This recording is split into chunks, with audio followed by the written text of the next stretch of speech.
What is going on, guys? Welcome back to the channel. What I have for you guys today is a brand new Call of Duty Black Ops 7 Zombies video. We are starting a brand new series on my channel where we go through and unlock all the Pack-a-Punch camos within Black Ops 7 Zombies Solo in Curse mode, and this is going to be the brand new series I want to start. So I already finished the series on my channel where I went through and I locked every single relic solo, and we're just missing the one that's from Toten, right? The wrestling belt, which still has not been solved yet. So if you guys want a guide and pretty much watch my journey and support me on those videos, they are all linked in my channel. I made them very easy to find. All of them are within their categories, so they're sinister, grim, and wicked categories. It'll make the guides, breakdown, and the journey very easy for you guys to follow along if you guys are still grinding for relics within the game itself. So like I said, we're going to be focusing on grinding all the camos solo, beating all the bosses in tier 1, tier 2, and tier 3, and pretty much just going through that journey.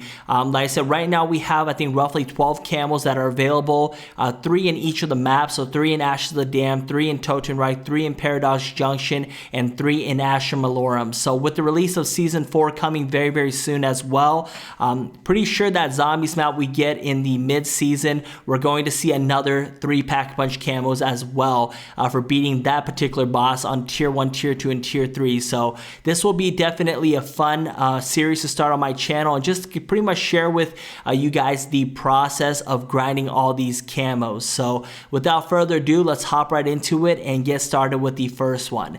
So the map that I chose to start off with is pretty much Paradox Junction. So we're going to be looking at the Void Camo, or like some people say, is Into the Void Camo from Black Ops 3 when you got them out of the supply drops. I'm curious how many were able to get it back in the day. I was able to get lucky enough to pull that camo. I was very, very excited. Do keep in mind, these are camos from previous Zombies maps. So this one comes from Revelation, and like I said, it's amazing. This is my favorite tier 1 camo that you can earn for yourself, and I do highly recommend that each and every one of you guys get this camo. Only downside is it's only for Zombies and it's only for Pack-a-Punch.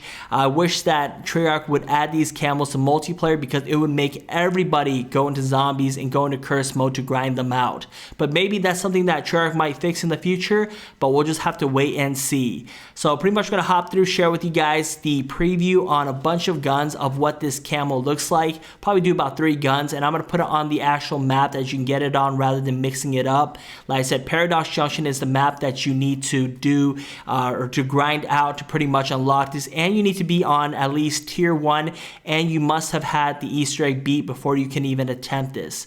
Like I said, this is my first time going for any of the camos, but we're going to take you guys through the entirety of the journey and pretty much share you guys tips and tricks as I am doing it solo. And for those who don't know, Paradox Junction boss fight solo cursed is one of the hardest, if not the hardest boss fight to beat for sure out of all the 4 bosses that are currently in the game. I would say that pretty much this particular step is a little bit tricky for sure. Everybody knows that the last step of the heart boss is probably the hardest one to do solo. I would recommend doing it with a bunch of friends if you can, but I like the challenge and I like the stress that comes with it, and I think it's just a little bit more rewarding to be able to unlock it solo. So we're going to break it all down, just kind of go through my setup for it. And do keep in mind, I am a literal expert at every single one of these Easter eggs. Back in the day, I used to just rely on friends to kind of beat these Easter eggs, but now I can pretty much do them all by myself, and it's actually a lot more enjoyable, and you can kind of set up, pause, do what you really need to. So the weapon of choice I would recommend is either the Nova line. That's probably one of the best weapons you can get, or the KT3 Voyak. Both weapons, you want to get them to fully Pack-a-Punched. My secondary weapon I would get is the Mustang and Sally. It just makes the defensive rounds very, very easy. And the third one I would like to get is also a ray gun or the Blundergat. Both of those weapons do an absolute amazing jobs in the defensive rounds.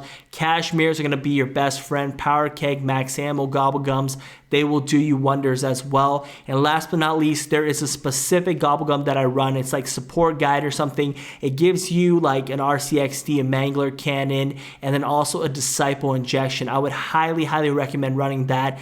That is a big, big game changer for sure. But like I said, guys, that is my way to go when it comes to pretty much beating this boss. Yes, every video is going to be very, very similar, but the biggest focus is to show off the camo and just kind of hype it up and let you guys know if I would grind out for these camo. But being a series, I'm going to go after every single one of them. It's going to be entertaining for sure. But like I said, a lot of stress went into it, but I was able to get this camo. I was very, very happy. Like I said, this camo will be the camo I use on every single one of my tier 1s, and I'm excited to see what they have for us in Season 4. But once you beat the hard boss, like I said, get through all the steps. My biggest recommendation is Step 1, Step 2, easiest one to do. Run Frenzy Guard as well. Pretty much once you get that process all taken care of, when you get to Step 3, that's going to be kind of where the challenge starts. I would do the middle one first with the Fire Tornado Zombies. That one just becomes very, very easy. And then I use a Disciple Injection for the next 2 as well. I'm going to try to fast forward the boss fight here, put it on like ×2, just to make sure it's, you know, somewhat entertaining. I don't want to keep you guys here for 30 minutes for every single boss fight. But overall, very, very fun, very enjoyable, very easy once you kind of figure out your own rhythm and your own pattern. But like I said, you know, the grind is awesome and amazing, and I thought I would share that with you guys. But once you are done beating the boss on tier 1, you will have unlocked yourself the Void Camo. Like I said, one of the sexiest camos for sure, and I just can't wait to see this camo maybe in the future being used in multiplayer or just used on any of the weapons you would like to use it on. But that is pretty much it, guys, for the very first part of my series of unlocking all the Black Ops 7 Zombie Pack-a-Punch camos. I'm excited to share that with you guys. And we'll go to the next one very soon in the next video. And I said, with the release of Season 4, I'm going to push that content first. Then we'll keep going on with this series and get them all done as well. But that is pretty much all I have for you guys today. I do hope you guys enjoyed today's video. If you did, feel free to drop a like, subscribe if you're new, and I'll see you guys on another video. Till next time, peace out.